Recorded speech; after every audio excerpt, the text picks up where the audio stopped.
Hello everyone, welcome to CBSE History and Social Science.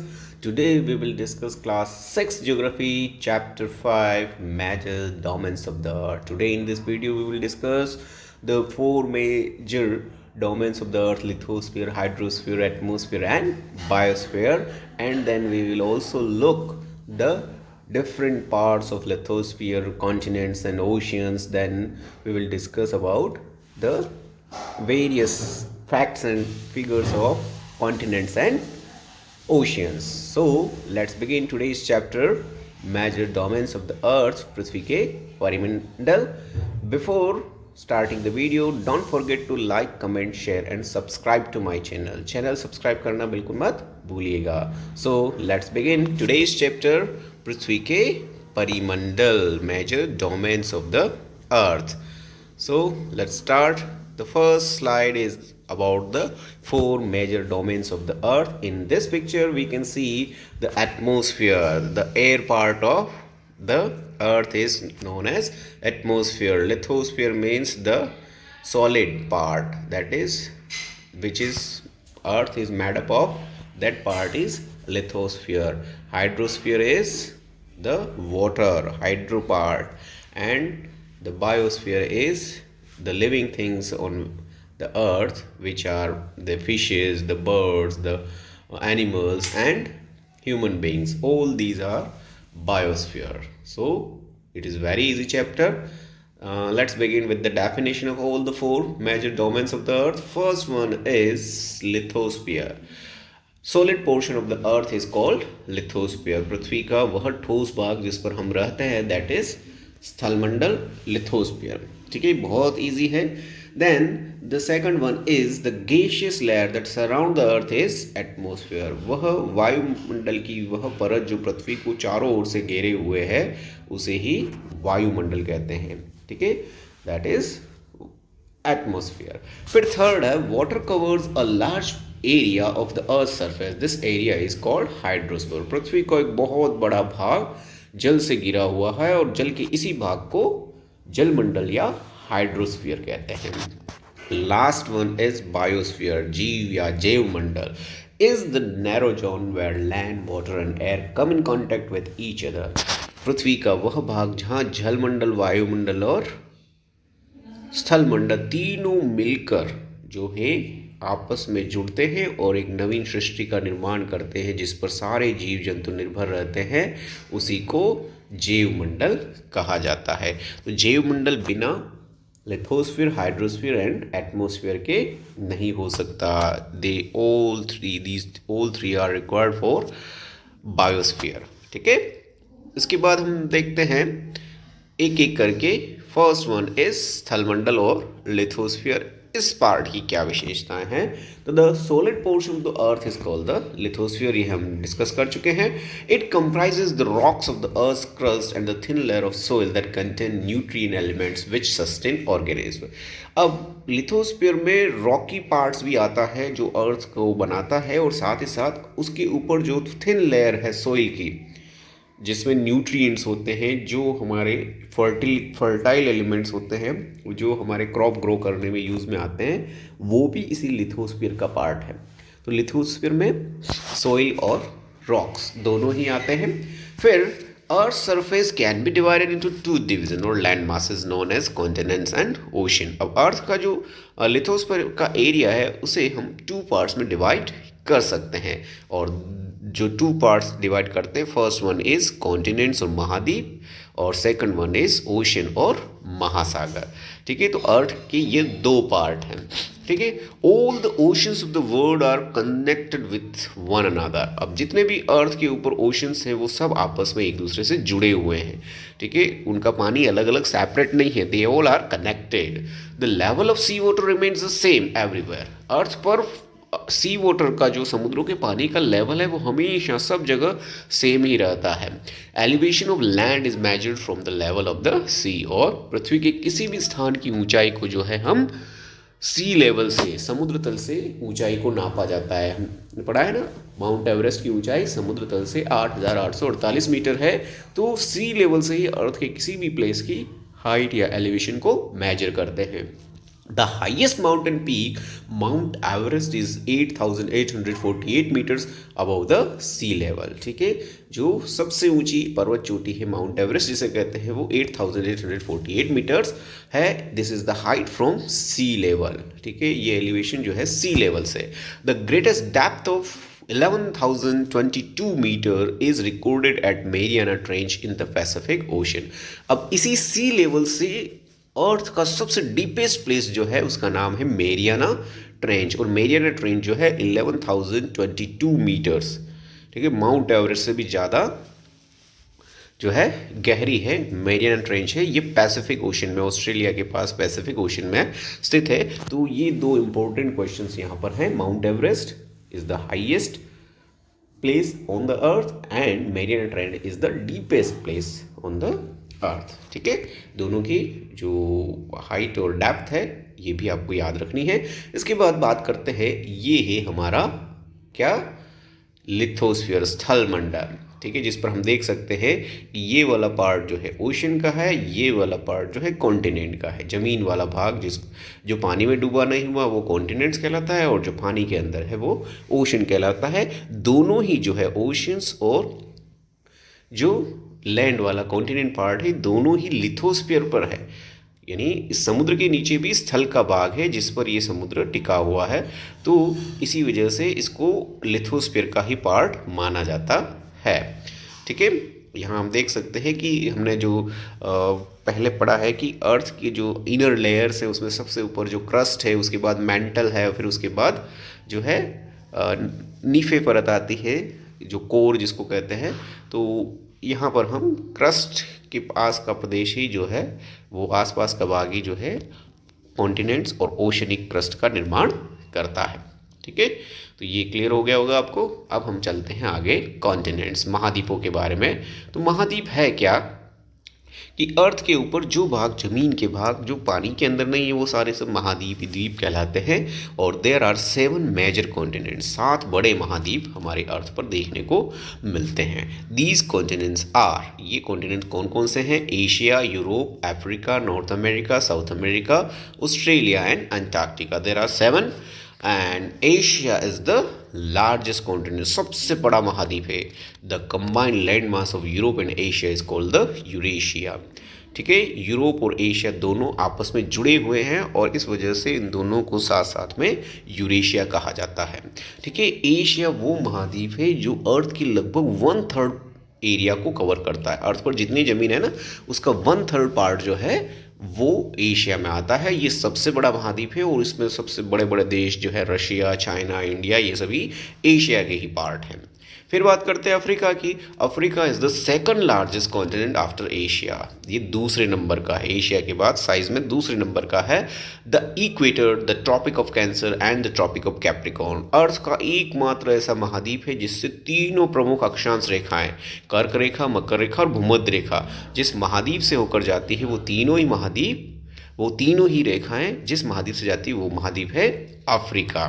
ठीक है, इसके बाद इसी अफ्रीका में वर्ल्ड का सबसे बड़ा डेजर्ट, सहारा डेजर्ट जो है वो भी यही है.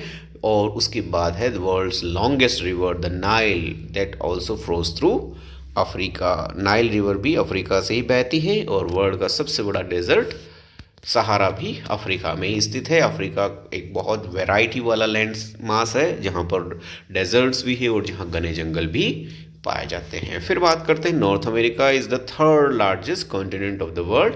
ये तीसरा बड़ा महाद्वीप है और इसी में United States of America, Canada, Mexico इस टाइप के देश हैं.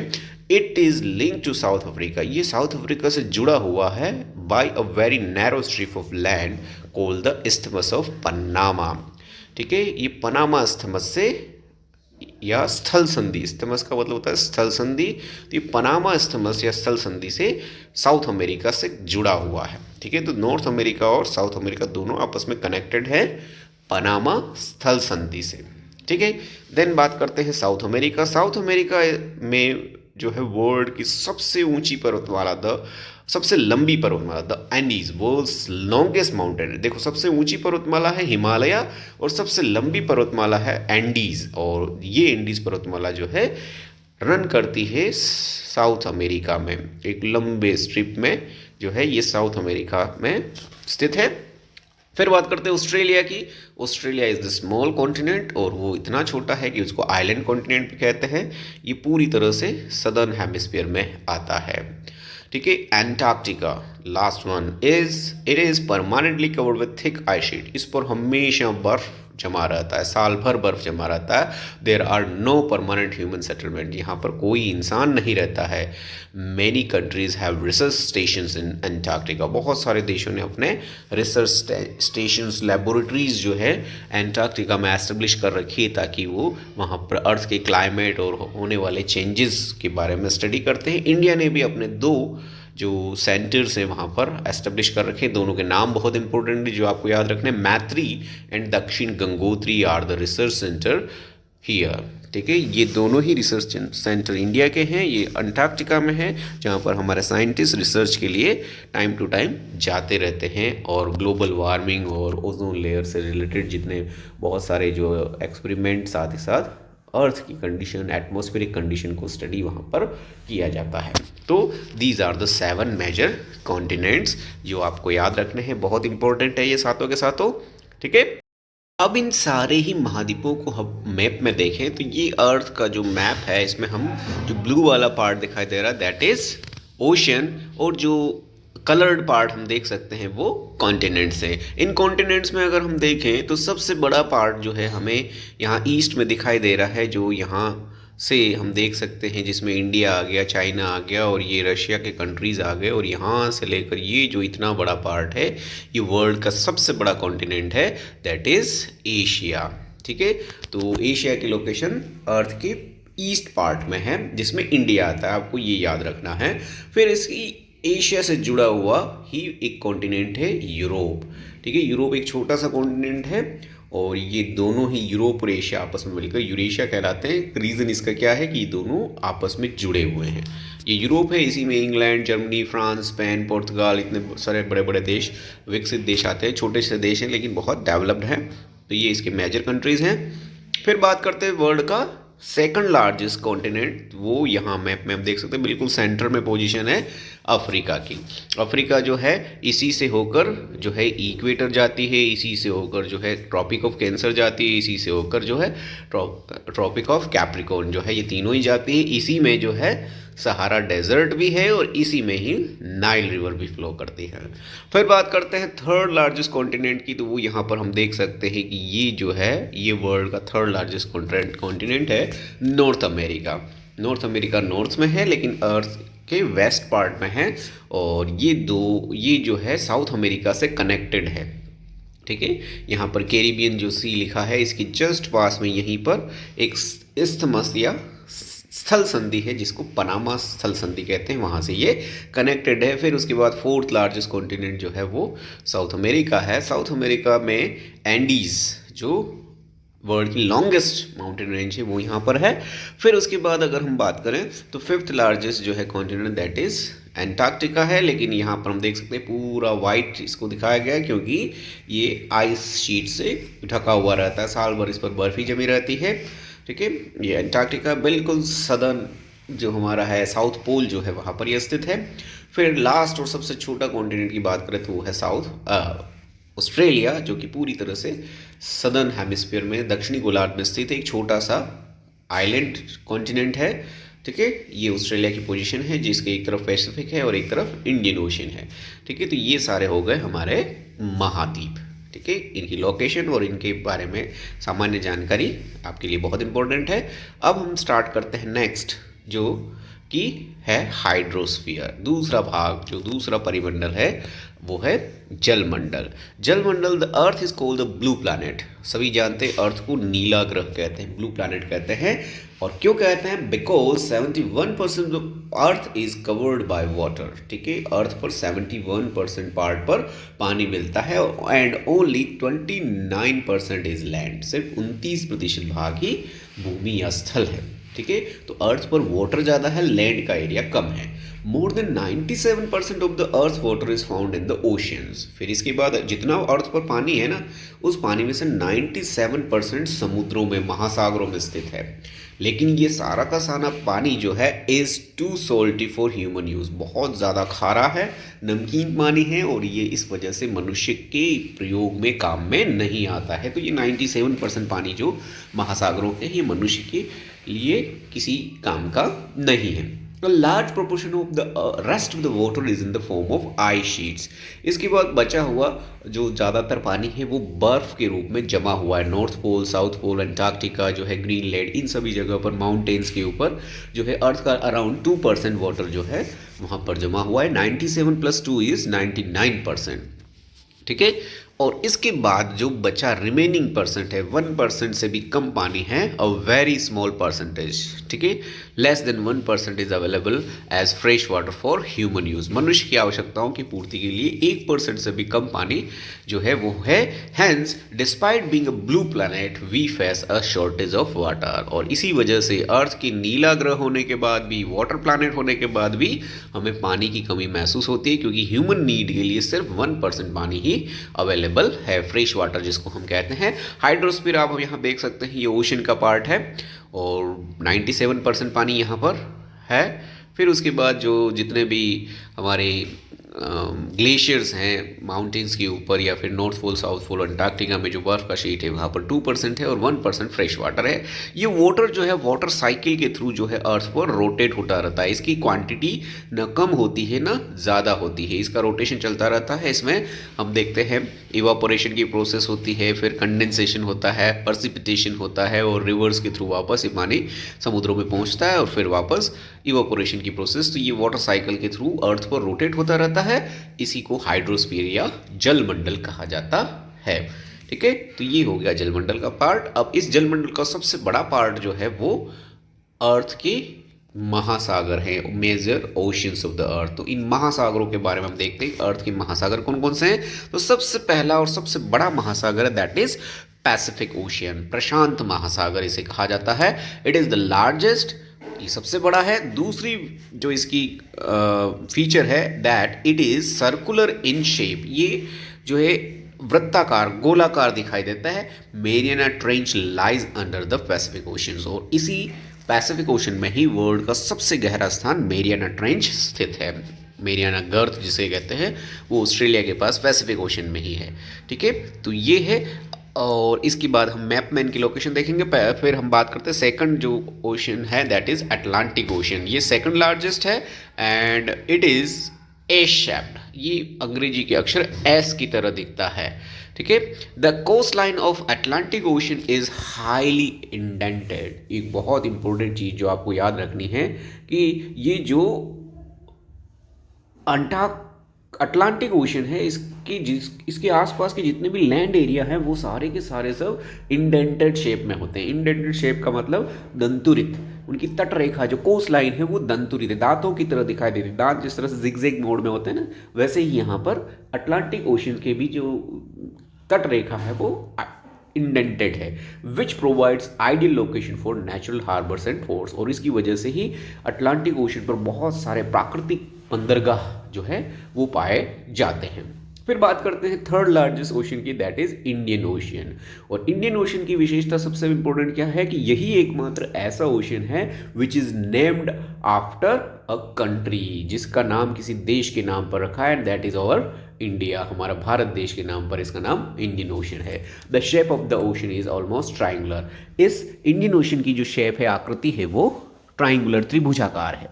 ठीक है, पैसिफिक की जो है वो सर्कुलर है, अटलांटिक की एस शेप्ड है, और जो हमारा इंडियन ओशन है वो ट्राइंगुलर है। फिर बात करते हैं fourth one is Arctic Ocean. Arctic महासागर है ये, it surrounds the North Pole, ये उत्तरी ध्रुव के चारों तरफ स्थित है। It is connected with the Pacific Ocean, ये पैसिफिक ओशन से भी जुड़ा हुआ by narrow stretch of shallow water known as Bering straight.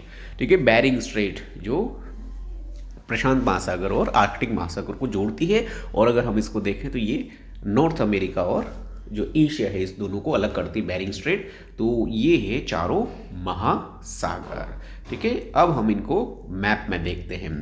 Map में देखें तो हम चारों महासागर हम यहाँ देख सकते हैं। सबसे पहला जो महासागर है दैट इज पैसिफिक ओशियन, और ये हम देख सकते हैं पैसिफिक ओशियन इस शेप में, इस तरफ से ईस्ट में है, और सेम इधर से अगर हम देखें तो वेस्ट में भी ये जो है पैसिफिक ओशियन है, और ये दोनों ही को हम कनेक्ट करते हैं तो फिर ये सर्कुलर शेप में बनता है। It is the world's largest.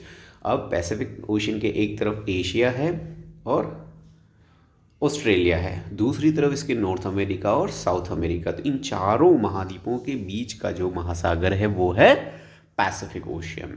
ठीक है, फिर हम सेकंड कॉन्टिनेंट की बात करें तो ये एस शेप्ड है। एस शेप्ड हम देख सकते हैं, ये यहाँ से यूं फिर यूं, ये अंग्रेजी के एस अक्षर की तरह जो दिखाई दे रहा है दैट इज अटलांटिक ओशियन।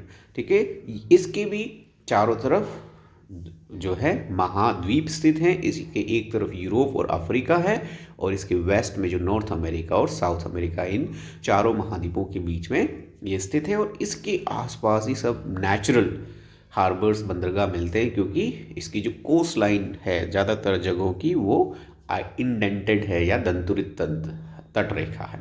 ठीक है, फिर बात करते हैं इंडियन ओशन की। ये इंडिया है और इसी के नाम पर इंडियन ओशन नाम रखा गया है। इसको अगर हम देखें तो ये ट्रायंगुलर शेप में दिखता है।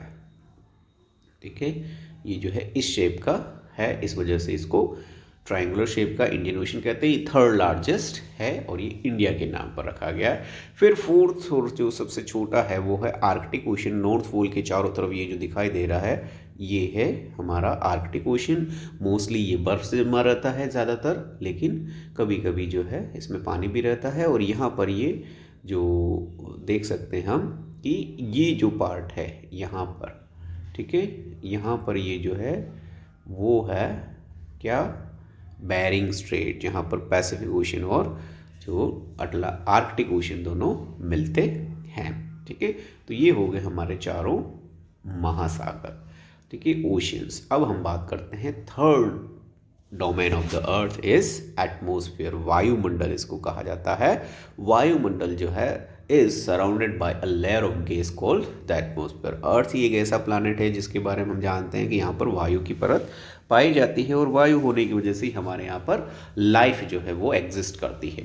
It provide us with the air we breathe and protect us from the harmful effects of the sun rays. ठीक है, अब वायुमंडल हमारे लिए दो तरह से उपयोगी। एक तो ये हमें जीवनदायिनी ऑक्सीजन गैस प्रदान करता है जिसको हम सांस में लेते हैं, और दूसरा इट प्रोटेक्ट, ये हमारी रक्षा करता है from the harmful effects of the sun rays. सूर्य से बहुत सारी अत्यंत गर्म किरणें निकलती, पराबैंगनी जिसको अल्ट्रावायलेट रेज कहते हैं, उनसे भी हमारी रक्षा करता है। ठीक है, तो बहुत ज़्यादा गर्म किरणों को ये वायुमंडल अर्थ तक पहुंचने ही नहीं देता या उनकी गर्मी को कम कर देता है, और इससे हमारी रक्षा होती है। तो इस वजह से इन दो कारणों से atmosphere is very very important. Atmosphere extends up to a height of about 1600 kilometers. ठीक है, हमारा जो वायुमंडल है ये 1600 किलोमीटर की ऊंचाई तक पाया जाता है। It is divided into 5 layers. ये बहुत इंपॉर्टेंट है। ये हमारा जो वायुमंडल है 5 परतों में डिवाइड इसको हम कर सकते हैं, और ये बहुत इंपॉर्टेंट लेयर है। सबसे पहले है ट्रोपोस्फियर, क्षोभ मंडल, स्ट्रेटोस्फियर, समताप मंडल, द मेसोस्फियर, मध्य मंडल, द थर्मोस्फियर, आयन मंडल एंड द एक्सोस्फियर, बहिर्मंडल। ठीक है, तो ये 5 वायुमंडल की परतें हैं। इनको एक एक करके आगे की स्लाइड में देखेंगे। Atmosphere comprises mainly of nitrogen. हमारे वायुमंडल में सबसे ज़्यादा जो है नाइट्रोजन गैस पाई जाती है, और वो है 78%। ठीक है, तो वायुमंडल में सबसे ज़्यादा पाई जाने वाली गैस नाइट्रोजन है। सेकंड जो है वो है ऑक्सीजन, दैट इज़ 21%। ठीक है, तो ये दो मेजर गैस है, 78 प्लस 21, 99% एटमॉस्फेयर जो है हमारा उसमें नाइट्रोजन और ऑक्सीजन गैसेस पाई जाती हैं। Other gases like carbon dioxide, argon comprises 1% by volume, और उसके बाद बाकी सारी गैसेस जिसमें carbon dioxide, argon, helium, hydrogen जितनी भी आती हैं वो सब ओनली 1% का ही पार्ट है। ठीक है, तो ये है हमारे वायुमंडल का संगठन। ठीक है, कंपोजिशन ऑफ एटमॉस्फेयर। अब एटमॉस्फेयर में आगे क्या चीज़ें हैं, तो एटमॉस्फेयर में oxygen is the breath of life and nitrogen helps in the growth of living organism.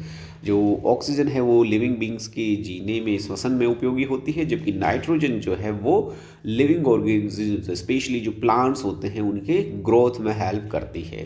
Carbon dioxide दो minute in amount is important in absorbing heat radiated by the earth. Carbon dioxide वैसे तो इसका amount अर्थ पर बहुत कम है, 0.03% से भी कम है, लेकिन ये बहुत इंपॉर्टेंट है क्योंकि ये जो हमारे अर्थ पर जो हीट सन रेज के थ्रू आती है उस हीट को वापस जाने नहीं देती, ये उसको यहीं रोक लेती है, और इसी की वजह से हमारे अर्थ पर टेम्परेचर होता है, और ये जो टेम्परेचर है बहुत बहुत इसेंशियल है for the growth of plants की उगने में ये टेम्परेचर बहुत काम आता है। तो अर्थ के ऊपर टेम्परेचर एग्जिस्ट करता है या जिसको रोकने का काम करती है वो है carbon dioxide gas. Density and temperature of air decreases as we go upwards. ठीक है, वायु की मात्रा, गैसों की मात्रा और तापमान जो है जैसे जैसे हम ऊपर जाते हैं वो घटता जाता है।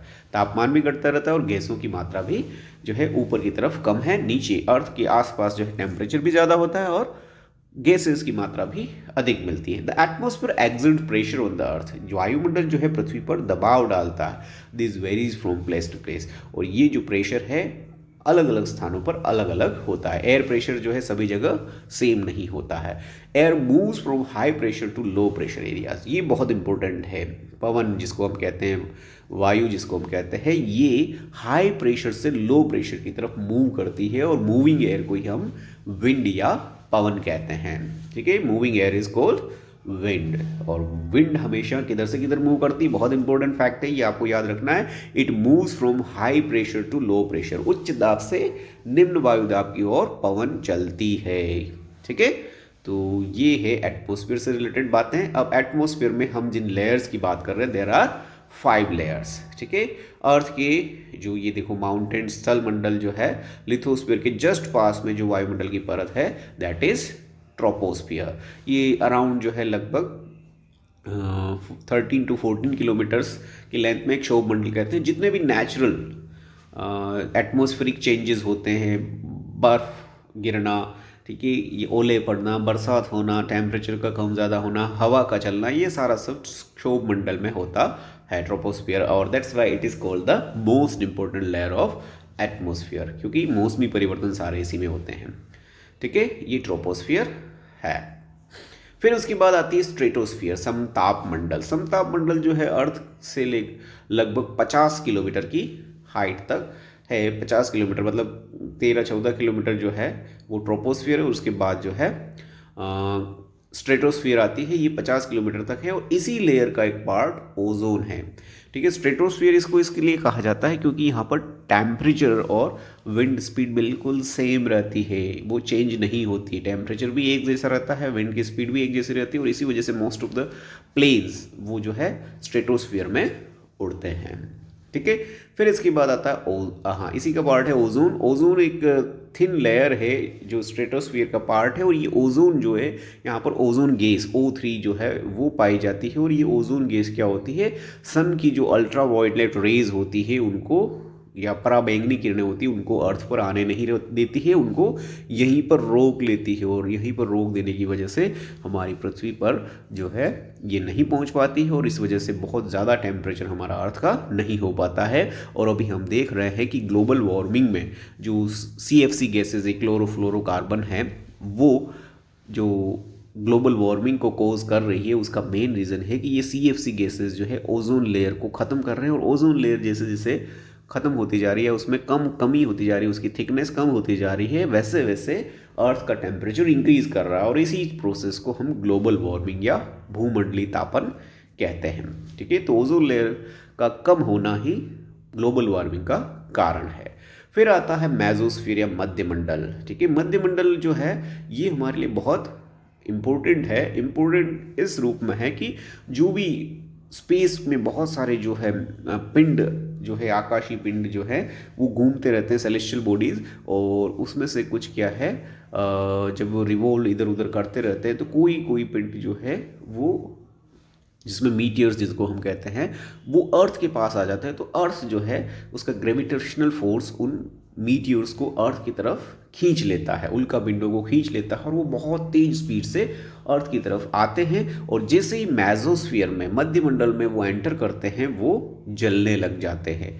और उन जलते हुए उल्का पिंड्स को आपने भी देखा होगा, जिन्हें हम टूटता हुआ तारा कहते हैं। एक्चुअली वो जो है उल्का पिंड्स या मीटियोर्स होते हैं जो मध्य मंडल में, मेसोस्फीयर में, क्योंकि यहाँ पर जो है एयर की थिकनेस जो है थोड़ी बढ़ जाती है और इस वजह से वो जलने लग जाते हैं। फिर लास्ट आता है ना, लास्ट नहीं, इसके बाद आता है आयनोस्फीयर, आयन मंडल जिसको कहते हैं। आयन मंडल के लिए हम नेक्स्ट साइड को देख सकते हैं। आयनोस्फीयर जो है वो क्या करता है, हमारी अर्थ से जो रेडियो सिग्नल्स, टीवी सिग्नल्स जो होते हैं वो जो है यहाँ तक पहुँचते हैं और उसके बाद वो जो है रिफ्लेक्ट होकर वापस अर्थ पर पहुँचते हैं, जिससे रेडियो जो चैनल्स हैं या सिग्नल्स हमारे अर्थ तक आते हैं। तो ये आयनोस्फीयर से पहुँचते हैं, ठीक है। और इसके बाद लास्ट आता है एक्सोस्फीयर, बहिर्मंडल, जहाँ पर एयर की थिकनेस बहुत कम हो जाती है और उसके बाद जो है वायुमंडल ख़त्म हो जाता है। तो these are the different layers of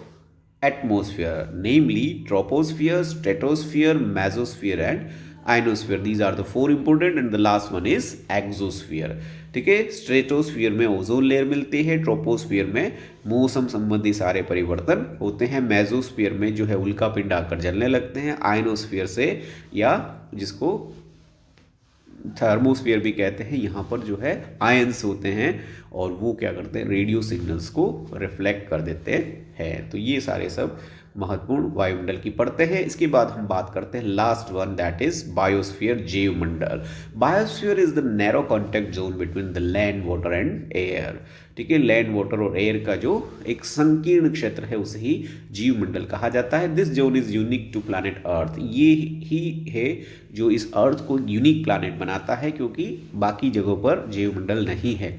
There are several species of organisms that vary from microbes and bacteria to huge mammals. अर्थ पर जीवमंडल में बिल्कुल छोटे छोटे माइक्रो ऑर्गेनिज्म से लेकर, बैक्टीरिया से लेकर बड़े बड़े हाथी और वेल, ब्लू वेल जैसे स्तनधारी जीव जंतु भी पाए जाते हैं। Organism can be broadly classified into plant kingdom and animal kingdom. जीवमंडल को मुख्यतः जो है दो भागों में बांटा जा सकता है, एक पादप जो है उनका और दूसरा जीव किंगडम या एनिमल किंगडम है। इन दो भागों में इसको हम डिवाइड कर सकते हैं, ठीक है। बायोस्फीयर में जो है एमिशंस फ्रॉम इंडस्ट्रीज, ये जो जीव मंडल है धीरे धीरे इसकी स्थिति जो है खराब हो जाती जा रही है, क्योंकि उद्योगों से निकला हुआ जो वेस्ट है, थर्मल पावर प्लांट्स है एंड व्हीकल्स जो है, ये सारे सब हमारे इस अर्थ के ऊपर जो एयर है उसको पोल्यूट कर रहे हैं और पोल्यूशन की वजह से क्या है, बायोस्फीयर को ही सारी प्रॉब्लम फेस करनी पड़ी। Increase in amount of carbon dioxide leads to increase in global temperature. ठीक है, कार्बन डाइऑक्साइड जितनी ज़्यादा रिलीज हो रही है उतना ही जो है ग्लोबल वार्मिंग बढ़ रही है, क्योंकि हमने पढ़ा है कि कार्बन डाइऑक्साइड ही टेम्परेचर को अर्थ पर रोकने का काम करती है। There is thus a need to limit the use of resources on earth to maintain balance of nature between the domains of the lithosphere, the atmosphere and the hydrosphere। और इसी वजह से हमें इन रिसोर्सेज का मिनिमम यूज़ करना है, ताकि क्या है, अर्थ पर लिथोस्फीयर, एटमॉस्फेयर और हाइड्रोस्फीयर का जो है बैलेंस वो बना रहे, और वो बैलेंस बना रहेगा तो फिर बायोस्फीयर जो है वो भी जो है रहेगा या उसको भी समस्या नहीं आएगी। अगर ये बैलेंस बिगड़ गया तो सबसे पहले जो नुकसान होगा बायोस्फीयर, जीव मंडल यानी हम मनुष्यों, जानवरों, पेड़ पौधों को भुगतना पड़ेगा। तो हमें जो है इस एयर को, इस वाटर को और इस लैंड को कंजर्व करने की, उसको देखभाल करने की ज़रूरत है। ये देखिए बायोस्फीयर, जिसमें पेड़ पौधे, प्लांट्स और ये जो है वाटर, एयर और लैंड से बना हुआ है, और ये सारे प्लांट्स हैं जो इस पर एग्जिस्ट करते हैं। बहुत सुंदर ये दिखता है, और इसी में it is the narrow contact zone, ये यहाँ देख सकते हैं, जिसमें एनिमल्स हैं, बर्ड्स हैं, प्लांट्स हैं, ये सारे सब दिखाई दे रहे हैं। ह्यूमन बींग्स भी यहाँ एग्जिस्ट कर रहे हैं, बर्ड्स भी यहाँ उड़ रही है, तो वो फिश भी पानी में रहती है। तो ये सारा सब इस बाकी के तीनों लिथोस्फीयर, एटमॉस्फेयर और हाइड्रोस्फीयर की वजह से है। इसी को जीवमंडल कहते हैं। और इसी के साथ हमारा आज का ये जो क्लास 6 के 5th chapter major domains of the earth या अर्थ की परिमंडल, पृथ्वी की परिमंडल का चैप्टर है, यही समाप्त होता है। Thank you for watching my video. आशा करता हूँ आपको ये वीडियो बहुत पसंद आया होगा, बहुत इन्फॉर्मेटिव रहा होगा। आपके सभी तरह के एग्जाम, स्पेशली CTET, रीट और टीचिंग जॉब के जितने एग्ज़ाम्स हैं उसमें ये बहुत उपयोगी रहेगा। Don't forget to like, comment, share and subscribe to my channel subscribe करना बिल्कुल मत भूलिएगा। और ऐसे ही इन्फॉर्मेटिव वीडियो के साथ अगले वीडियो में मैं आपके सामने प्रस्तुत होऊंगा। तब तक के लिए good bye, have a nice day.